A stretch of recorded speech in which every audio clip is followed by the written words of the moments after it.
ये लड़का जो पकौड़े की दुकान चला रहा है, क्या लगता है वो मेहनत करके आखिर कितना अमीर बन सकता है? शायद ये आगे चलकर एक बड़ा सा रेस्टोरेंट खोल ले, या हो सकता है कि पैसे कमाकर एक बड़ा 2 मंजिला मकान बना ले। इससे ज्यादा क्या ही कर लेगा ये, है ना? आप भी शायद यही सोच रहे होंगे। लेकिन दोस्तों, यही वो लड़का है जो आगे चलकर पूरे भारत का सबसे अमीर आदमी बना। नाम है धीरूभाई अंबानी। तो आखिर कैसे एक पकौड़े बेचने वाले इस गरीब लड़के ने 75,000 करोड़ रुपए की टर्नओवर वाली कंपनी बनाई? आज के इस वीडियो में हम इन डेप्थ स्टोरी जानने वाले हैं। हाँ, हो सकता है कि ये वीडियो हमारे चैनल पर अपलोड होने वाले जनरल वीडियो से थोड़ी बड़ी हो, लेकिन मैं 100% दावे के साथ कह सकता हूँ कि अगर आपने इस वीडियो को पूरा देख लिया तो फिर ये आपके लाइफ में जरूर बदलाव लेकर आएगा।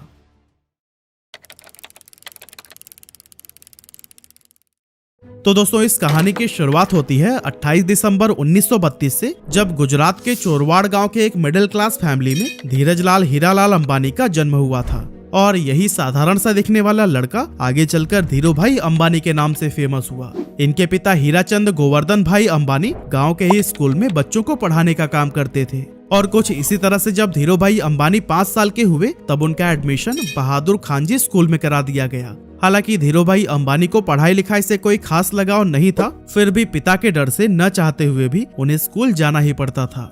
अब क्योंकि हीराचंद जी के कुल 5 बच्चे थे और जैसे जैसे वो बड़े हो रहे थे, उन्हें स्कूल की सैलरी से घर चलाने में काफी प्रॉब्लम होने लगी थी। और दोस्तों, इसी गरीबी और तंगहाली से ही परेशान होकर एक दिन धीरूभाई अंबानी ने फैसला किया कि अब वो पढ़ाई छोड़कर कोई काम करेंगे। वैसे तो बेटे के इस फैसले से हीराचंद काफी नाराज हुए और उन्हें वापस स्कूल भेजने की कोशिश में लग गए, लेकिन धीरूभाई के जिद के सामने उन्होंने भी हार मान ली। अब दोस्तों, यहाँ धीरूभाई काम तो करना चाहते थे, लेकिन आखिर करें क्या, ये उन्हें समझ नहीं आ रहा था। और इस तरह से काम की तलाश में वो इधर उधर घूमते रहे। और फिर इसी टाइम पर वह अपने गांव के एक मंदिर पहुंच गए। उन्होंने देखा कि अक्सर सुनसान रहने वाले मंदिर परिसर में आज बहुत भीड़ लगी हुई थी। जब पता किया तो मालूम पड़ा कि यह भीड़ हर साल फरवरी के महीने में किसी प्राचीन मान्यता की वजह से लगती है। अब इतनी बड़ी संख्या में श्रद्धालुओं को देखकर धीरूभाई ने सोचा कि यहाँ खड़े खड़े इन लोगों को भूख तो लगती ही होगी, क्यों ना इस मौके का फायदा उठाकर यहाँ पकौड़े बेचे जाएं। और दोस्तों, अभी तक धीरूभाई को उनके पिता की तरफ से जो भी थोड़ी बहुत पॉकेट मनी मिलती थी, वो उसे एक गुल्लक में जमा कर देते थे। लेकिन अब उस गुल्लक को तोड़ने का समय आ चुका था। उन्होंने बिना किसी देरी के गुल्लक तोड़कर पैसे निकाला, उससे ठेला खरीदा और मंदिर के पास ही पकौड़े बेचने लगे। अब दोस्तों, इस धंधे से उन्हें शुरुआत में तो बहुत प्रॉफिट हुआ, लेकिन कुछ समय के बाद जब श्रद्धालुओं की संख्या कम होने लगी तो फिर उनकी आमदनी भी लगभग न के बराबर रह गई। ऐसे में उन्हें लगा कि अब यहाँ पर समय बर्बाद करने से कोई फायदा नहीं, इसीलिए उन्होंने अपना ठेला बेच दिया और सारे पैसों को बैंक में जमा करा दिया। आगे चलकर वो फिर से किसी काम की तलाश में लग गए और फिर उस दौरान उन्होंने देखा कि बहुत सारे लोग यमन में काम करने के लिए जा रहे हैं और आज से पहले जो भी वहां पर गए थे उनकी फाइनेंशियल कंडीशन काफी बेटर हो गई थी। लेकिन इसके पीछे की वजह क्या थी, इसका जवाब ढूंढने पर धीरूभाई अंबानी को पता चला कि यमन में इंडिया से कई गुना ज्यादा पैसा बनता है। इसीलिए धीरूभाई अंबानी 1950 के दौरान महज 17 साल की उम्र में अपने बड़े भाई रमणिक लाल के पास में यमन चले गए। वहां पहुंचने के बाद से रमणिक लाल ने एबीसीएन कंपनी के पेट्रोल पंप पर धीरूभाई अंबानी को काम दिला दिया और यहाँ काम करते हुए उनकी सैलरी 300 रुपए हर महीने की थी। अब दोस्तों, इस पेट्रोल पंप पर काम करते टाइम धीरूभाई अंबानी लोगों को कई अलग अलग प्रमोशनल मेथड से इनकरेज करते थे कि वो ज्यादा से ज्यादा पैसों का पेट्रोल डलवाएं। अब दोस्तों, उनके ऐसा करने की वजह से पेट्रोल पंप का रेवेन्यू काफी ज्यादा बढ़ गया और उनके काम से खुश होकर उन्हें पेट्रोल पंप का मैनेजर बना दिया गया। अब क्योंकि प्रमोशन होने की वजह से पेट्रोल पंप पर काम करने के बाद भी धीरूभाई के पास काफी टाइम बच जाता था, तो ऐसे में उन्होंने सोचा कि इस खाली टाइम में क्यों ना एक जॉब कर ली जाए। और फिर ऐसा सोचकर वो एक जगह पर क्लर्क के तौर पर भी काम करने लगे। अब दोस्तों, हम इंडियन दुनिया के किसी भी कोने में क्यों ना चले जाएं, पर अपनी चाय की आदत को नहीं बदल सकते। और धीरूभाई को भी चाय पीना बहुत पसंद था।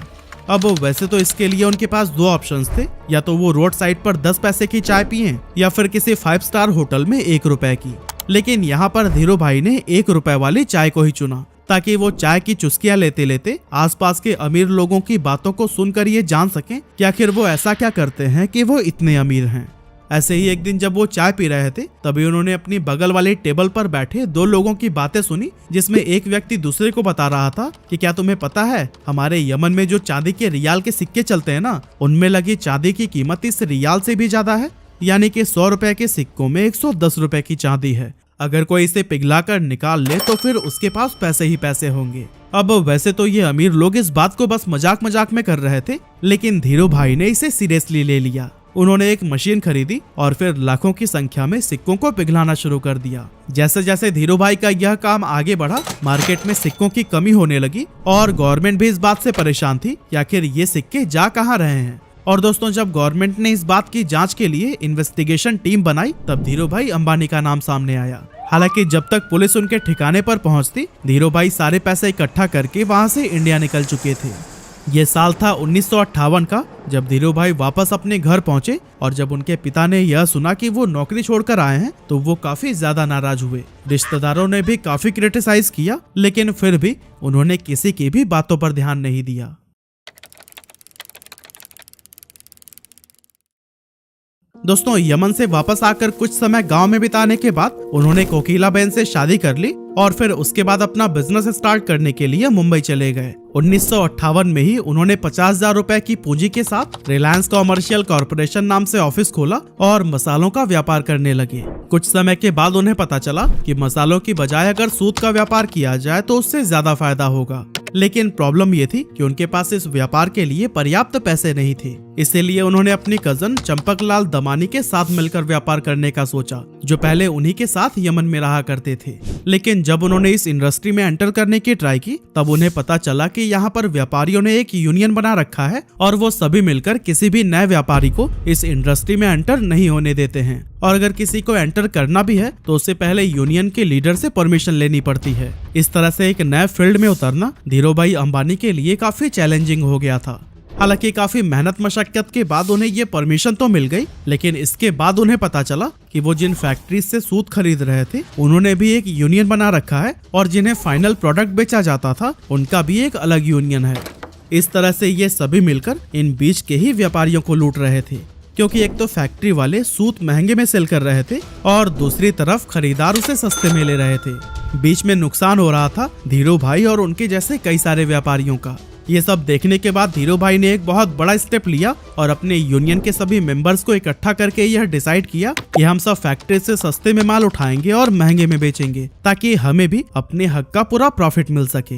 हालांकि ऐसा करने पर मुंबई के कई बड़े व्यापारी नाराज हो गए और इसीलिए उन्होंने एक IAS ऑफिसर को पैसे खिलाकर उस जगह पर ताला लगवा दिया जहां पर खरीदारी के लिए बोली लगाई जाती थी। लेकिन दोस्तों, धीरू भाई अंबानी का दिमाग भी किसी से कम थोड़ी था। उन्होंने जब गोदाम में ताला लगा देखा तो अपना विरोध जताने के लिए यूनियन के मेंबर्स के साथ मिलकर अपना सारा माल उसी IAS ऑफिसर के घर के सामने रखवा दिया। अब कुछ ही घंटों में उस IAS ऑफिसर के घर पर बड़े ऑफिशियल्स आने वाले थे और अगर वो घर के सामने बिखरी हुई बोरियों को देख लेते तो फिर उन्हें IAS के हरकतों का पता लग जाता। इसी वजह से अपनी नौकरी को बचाने के लिए कुछ ही मिनटों के अंदर उस IAS ऑफिसर ने ताला खुलवा दिया और धीरू भाई समेत उन सभी व्यापारियों का कारोबार फिर से चल पड़ा। अब दोस्तों, इसके कुछ साल के बाद तक तो सब कुछ सही चल रहा था, लेकिन फिर चंपकलाल दमानी और धीरू भाई अंबानी के बीच में डिस्प्यूट होने लगी। असल में दोनों का बिजनेस माइंडसेट बहुत ज्यादा अलग अलग था, इसलिए 1965 में चंपकलाल दमानी ने पार्टनरशिप खत्म करने की सोची और फिर दोनों अलग हो गए। 1966 में धीरू भाई अंबानी ने गुजरात के नरोदा में टेक्सटाइल मिल शुरू की और फिर यहाँ से उन्होंने कभी भी पीछे मुड़कर नहीं देखा। उसी दौरान सरकार रिप्लेनिशमेंट लाइसेंस लेकर आई, जिसके तहत व्यापारी बाहर के देशों से सस्ते फैब्रिक मंगा सकते थे, लेकिन शर्त ये थी कि उससे कुछ नया बनाकर वापस से दूसरे देश में एक्सपोर्ट करना होगा। यहाँ पर धीरू भाई अंबानी ने चालाकी दिखाते हुए अपनी सारी सेविंग से विदेशी फैब्रिक खरीद लिया और फिर उससे तरह तरह के आउटफिट्स जैसे कि टी-शर्ट, शॉल और शॉर्ट्स बनाने लगी। इस नए कारोबार के लिए ब्रांड नेम रखा गया था विमल, जो कि उनके बड़े भाई रमणीकलाल अंबानी के बेटे विमल अंबानी के नाम पर रखा गया था। अब मशीनें लग चुकी थी, कपड़ों का प्रोडक्शन भी भारी मात्रा में कर लिया गया था, लेकिन उन्हें बाजार में उतरने से रोकने के लिए दूसरे टेक्सटाइल मालिकों ने एक चाल चली। एक्चुअली उन्होंने अपने सभी रिटेलर से यह कह दिया था कि अगर धीरू भाई अंबानी से आपने माल खरीदा तो फिर वो उन्हें आगे से माल नहीं देंगे। लेकिन दोस्तों, दूसरे टेक्सटाइल मालिकों की ये साजिश भी धीरू भाई अंबानी को रोक नहीं सकी। धीरू भाई पूरे देश में घूमे और रिटेलर्स को ये भरोसा दिलाया कि वो माल उन्हीं से ही खरीदे। उन्होंने सभी रिटेलर्स से ये वादा किया कि अगर नुकसान होगा तो उनके पास आना और अगर मुनाफा हुआ तो अपने पास रख लेना। धीरू भाई की ये बात थोक व्यापारियों को भी भा गई और उन्होंने उनसे जमकर कपड़े की खरीदारी की। अब चूंकि पॉलिस्टर की क्वालिटी मार्केट में मौजूद बाकी ब्रांड्स के मुकाबले बहुत ही बढ़िया थी, इसीलिए विमल के कपड़ों की डिमांड बहुत तेजी से बढ़ने लगी। और दोस्तों एक मौका तो ऐसा भी आया जब एक ही दिन में देश भर में विमल के 100 शोरूम्स का उद्घाटन किया गया और विमल उस जमाने का नंबर 1 पॉलिस्टर ब्रांड बन गया। इसके अलावा वर्ल्ड बैंक की टीम ने जब धीरू भाई के नरोदा स्थित कपड़ा मिल का इंस्पेक्शन किया तो फिर उन्होंने इसे इंडिया का बेस्ट टेक्सटाइल मिल कहा। साथ ही यहाँ पर बने हुए कपड़े डेवलप्ड कंट्री के स्टैंडर्ड्स पर भी एक्सीलेंट साबित हुए। लेकिन दोस्तों ये सफर धीरू भाई अंबानी के लिए इतना आसान नहीं था, क्योंकि जब इनके कॉम्पिटिटर्स को ये पता चला कि धीरू भाई अंबानी रिप्लेनिशमेंट का गलत फायदा उठा रहे हैं, तब उन्होंने धीरू भाई अंबानी पर केस कर दिया। इसके बाद से धीरू भाई अंबानी ने ये सफाई दी कि शर्तों में ये कहाँ लिखा गया है कि बाहर के देशों से माल मंगाकर 100% प्रोडक्ट को ही एक्सपोर्ट कर देना है। असल में धीरू भाई अंबानी विदेशी फैब्रिक से बनाए गए कपड़ों में से कुछ हिस्सा फॉरेन मार्केट के लिए रवाना कर देते थे और फिर बाकी का डोमेस्टिक के लिए रख लेते थे। और दोस्तों उनकी इस स्ट्रैटेजी से उनके बिजनेस को काफी प्रॉफिट भी हुआ। साथ ही विमल देश सहित विदेशों में भी अपनी अच्छी पहचान बनाने में कामयाब हो गया। इस एरिया में मिली सफलता के बाद धीरू भाई अंबानी ने धीरे धीरे कई और भी दूसरे सेक्टर्स में अपने बिजनेस को एक्सपेंड करना शुरू कर दिया। 8 मई 1973 को कंपनी का नाम रिलायंस कॉमर्शियल कॉरपोरेशन से बदलकर रिलायंस टेक्सटाइल इंडस्ट्रीज लिमिटेड कर दिया गया और 1976-77 के बीच इसका एनुअल टर्नओवर 70 करोड़ रुपए हो गया था। अब दोस्तों आया जनवरी 1978, जब धीरू भाई अंबानी ने आजाद भारत का पहला आईपीओ लाने का विचार किया और फिर अपनी कंपनी को बॉम्बे और अहमदाबाद स्टॉक एक्सचेंज पर लिस्ट कर दिया। 10 रुपए शेयर प्राइस पर 2.8 मिलियन इक्विटी शेयर्स का आईपीओ पेश किया गया, जिस पर इन्वेस्टर्स ने जमकर भरोसा जताया और 58,000 इन्वेस्टर्स ने इसमें इन्वेस्ट किया था। इस स्टॉक से लोगों ने भरपूर प्रॉफिट कमाया और ये इतना पॉपुलर हो गया कि जब 1986 में कंपनी की एनुअल शेयर होल्डर मीटिंग रखी गई तो फिर उस टाइम पर 30,000 शेयर होल्डर्स उसमें शामिल हुए, जो कि इंडियन कॉर्पोरेट हिस्ट्री में एक रिकॉर्ड बन गया था। कमाल की बात तो ये थी कि उस टाइम पर बॉम्बे में एक भी ऐसा हॉल नहीं था जो कि इतने लोगों की कैपेसिटी को होल्ड कर सके। इसी वजह से इस मीटिंग को एक मैदान में ऑर्गेनाइज किया गया था। 1980 में धीरू भाई अंबानी ने महाराष्ट्र के पाताल गंगा में पॉलिस्टर फाइबर धागे का कारखाना खोला और काफी कोशिशों के बाद तेल के उत्पादन के लिए भी सरकार से लाइसेंस हासिल कर ली। इस तरह एक टाइम पेट्रोल पंप पर काम करने वाले धीरू भाई अंबानी की अपनी खुद की ऑयल प्रोडक्शन कंपनी हो गई। इसके बाद आया 16 फरवरी 1986, जब धीरू भाई को पहला हार्ट अटैक आया। एक्चुअली उन्होंने अपने बेटे मुकेश अंबानी को बताया कि उनकी पीठ में काफी तेजी से दर्द हो रहा है और इससे पहले कि उन्हें हॉस्पिटल लेकर जाया जाता वो अनकॉन्शियस हो गए थे। अब जब मुकेश अंबानी उन्हें लेकर अफरा तफरी में हॉस्पिटल पहुंचे तो डॉक्टर्स ने कहा कि अगले 42 घंटे इनके लिए बहुत ज्यादा क्रिटिकल हैं। लेकिन दोस्तों इतनी सीरियस हालत होने के बावजूद होश आते ही उन्होंने अपने बेटे को देखते हुए कहा, तुम परेशान मत होना बेटा, मैं सब ठीक कर दूंगा। इस स्ट्रोक के बाद से धीरू भाई अंबानी का एक हाथ पैरालाइज हो गया था, लेकिन धीरू भाई अंबानी ने डिसाइड किया कि ये उनकी कमजोरी नहीं बनेगा। इसीलिए लगातार 3 महीनों तक उन्होंने खूब एक्सरसाइज की, डाइट पर पूरा ध्यान दिया और लाइफस्टाइल में बदलाव किया। इसका असर ये हुआ कि धीरू भाई का हाथ पहले से काफी ठीक हो गया। अब दोस्तों आगे चलकर धीरू भाई अंबानी एक ऐसे गोल्डन एरा में एंटर हुए जब इनके बिजनेसेस कई सारे सेक्टर्स में तेजी से एक्सपेंड होने लगे।